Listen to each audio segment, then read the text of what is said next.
Yeah, just like everyone else, AI is taking over, right? The AI boom is impacting businesses and it's impacting our business. And again, we are using it to amplify our results, not to kind of suppress it and not to fight it.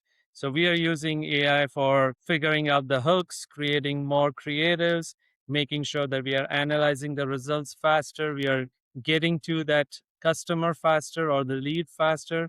So basically, we are utilizing AI to amplify and grow our business. And that's the trend that we are seeing no matter what. Now, on the ad side, what we are seeing is the first party data is making a lot of impact. You've seen pixels not working and all the privacy policies that are gone into effect from the changes from Apple has impacted business. But that also opens up another avenue, which is using first party data to get to your ideal client faster. And combining that with AI, these buyer intent signals, we can customize a more refined or more targeted marketing campaign than what we could do probably even a year ago.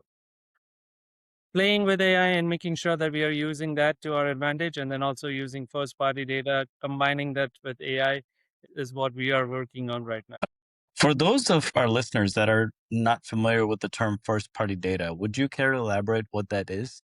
Yeah. So what used to happen in the past was everything was based on the browser tracking. So when you clicked on an ad, or let's say on Facebook or Google, you would go to a particular website and there was something called cookies that would track your next steps. So whether you clicked on it and whether you took the next steps of purchasing or whether you bounced, and that was tracked and everyone was tracking those cookies. What happened about 2 years ago or 3 years ago is Apple kind of shifted that away and made those privacy policy a little bit more stringent and said, hey, we are not going to send that data. And one of the bigger victims of that move was Meta, because Facebook's revenue is mainly ads driven. And that's what we used to do. So that portion was kind of cut off, or it wasn't completely cut off, but we got less data.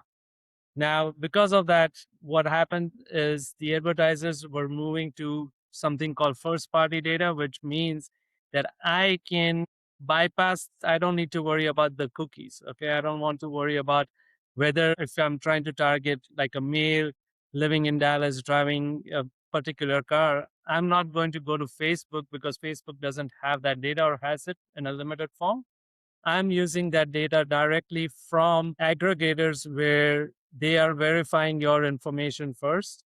And now we are able to use that data directly, plug it into Meta, Google, and say, hey, target these people because we already know that this is the target that we are going after. And it works really well, especially for B2B, because there's multiple signals that can be achieved if you're trying to reach out to CEOs or C-suite. There's multiple signals that have already been verified by other parties, which will verify that it's true data. And then we as advertisers use that in our marketing spend to get to that decision making.